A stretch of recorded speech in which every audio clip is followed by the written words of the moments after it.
What's up everybody, College Titan here. Welcome back to another video. Today we'll have my Money in the Bank 2020 predictions.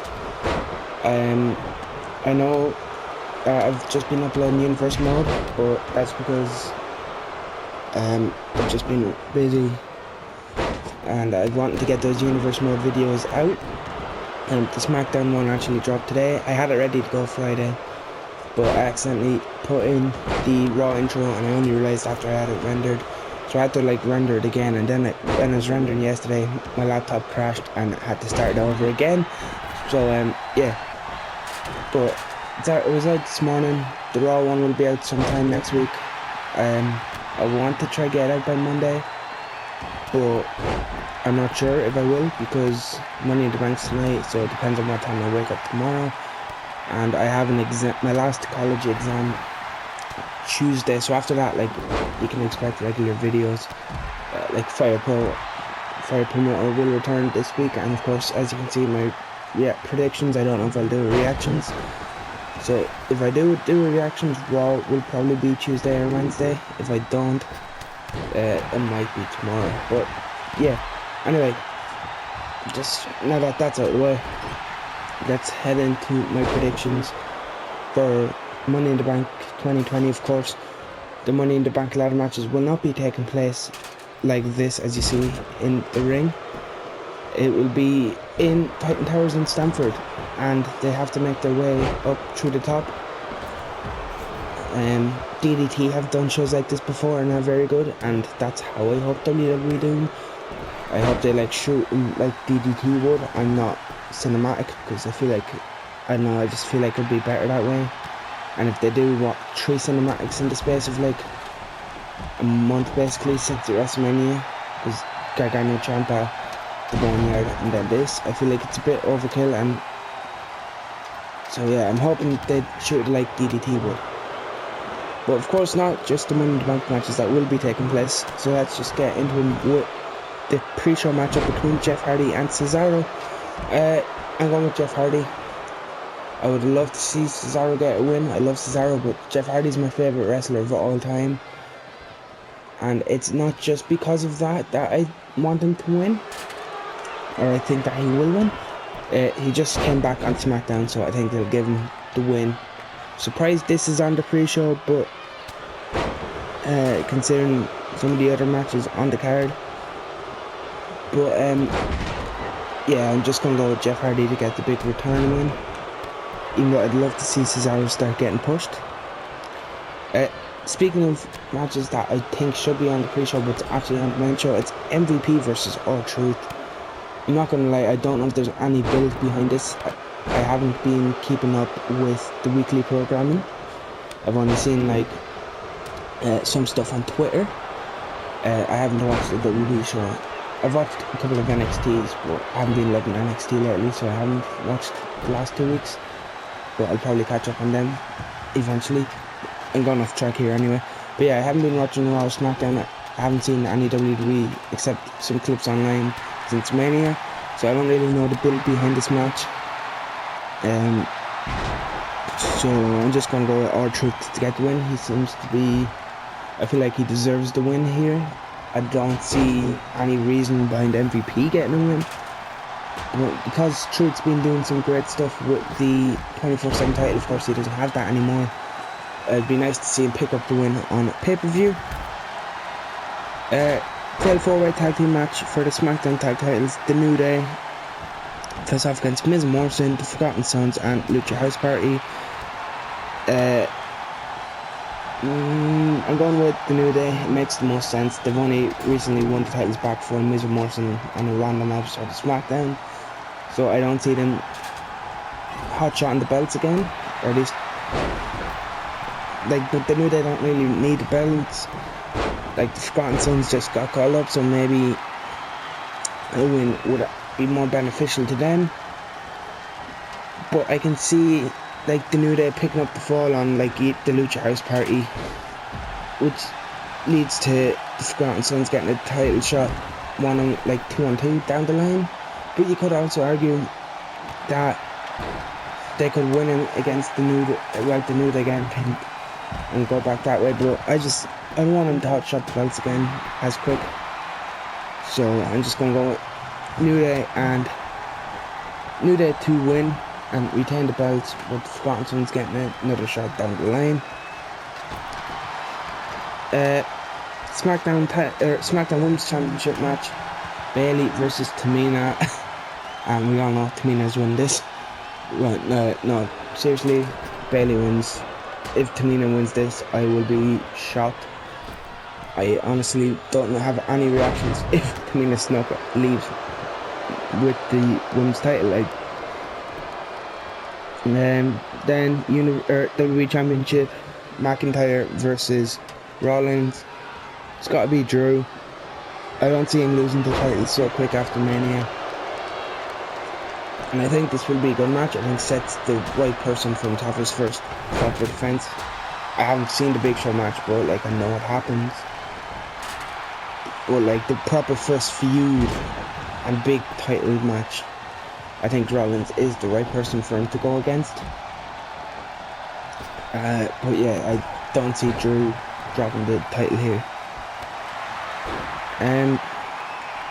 Then the Universal title match between Bray Wyatt and Braun Strowman. This one really depends. Is it The Fiend or is it Bray Wyatt? I believe it is being promoted as Bray Wyatt and not The Fiend. From the list I'm looking at here of matches that I'm looking at, just says Bray Wyatt and not The Fiend. So that makes me think Braun will retain. But they shouldn't have took the belt off of Bray in the first place. So I'd kind of want to see him get it back. But if it's just Bray Wyatt and not The Fiend, I think Braun beats Bray here. And yeah, does Braun really lose the title in his first defense? I thought he needed to beat Goldberg for the title, because where do you go with Braun if he fails again? What you do if he doesn't win here? But you know what, yeah, I'm going to go with Braun, just for the fact that it's set down as Bray Wyatt. Braun wins here, then somehow Bray maybe gets a shot down the line where he gets a match as The Fiend, and then The Fiend beats Braun for the title. I think that's where they are going, or where they should go at least. So yeah, if it's Bray Wyatt and not The Fiend, Strowman wins. If it's The Fiend, Wyatt wins. Yeah, so then the women's Money in the Bank ladder match, of course, will be taking place at the same time as the men's, but matches will be making their way up through Titan Towers at the same time, up to the roof. And as I said, if it's done DDT style, I'm really looking forward to it. Even if it is done cinematic, I'll be enjoying it and look forward to it if it's done right. I just really hope it's done DDT style. I think it'll be, for what the match is and how DDT's done these types of matches, it's really enjoyable. So I kind of hope they stick to that formula. But with WWE, you never know. But yeah, I'm excited to see what they do. So in the women's match, we have Asuka, Shayna Baszler, Nia Jax, Dana Brooke, Lacey Evans and Carmella. And I would love to see Dana win it. She's been really impressive recently. Or has, like last year in Money in the Bank, she was impressive. As well as the Battle Royale at Mania. Last year, like, she really kind of got the crowd behind her and has had to pick up with Dana and do something with her going forward. But they didn't. But I'd love to see her get it here. But I've seen WWE on like their own Raw Facebook page promoting Monday's Raw. Then Becky Lynch will confront the winner of the women's Money in the Bank match, which makes me think it'll be one of the Raw women. So that leaves Asuka, Shayna and Nia. And then when it comes down to them three, there's only really two possible winners, and that's Shayna and Asuka. I don't see Nia Jax winning it. And I'm going to go with Asuka. I feel like Shayna doesn't need the Money in the Bank. She could just build herself back up. Well, neither does Asuka, but I think Asuka will be more entertaining with the briefcase. If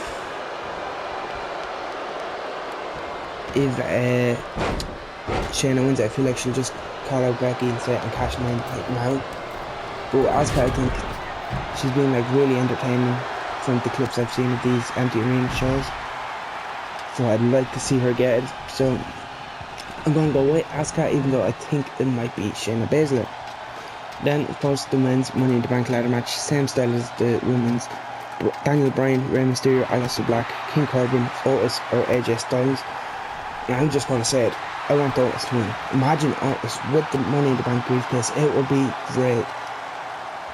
Like, he doesn't even have to cash it in successfully, as much as I would love him to. But Rey, I don't see winning. Aleister, I can see winning, but I don't think he will. I think he could, but it's more if I don't want him to win.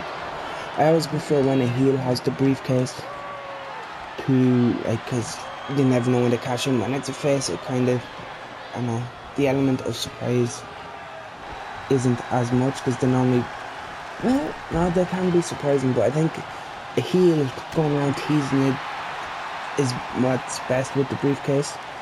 So I think it will be Corbin or Styles. Corbin should have successfully cashed in when he cashed in on Cena a few years ago. But I do not want King Corbin to win this year's Money in the Bank. So that just leaves the phenomenal AJ Styles. And after the stuff that happened at Mania, I feel like they might get behind him again, give him another belt.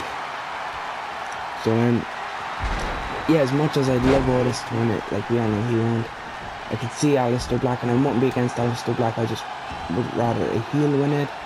So that's why I'm going to go with the phenomenal AJ Styles.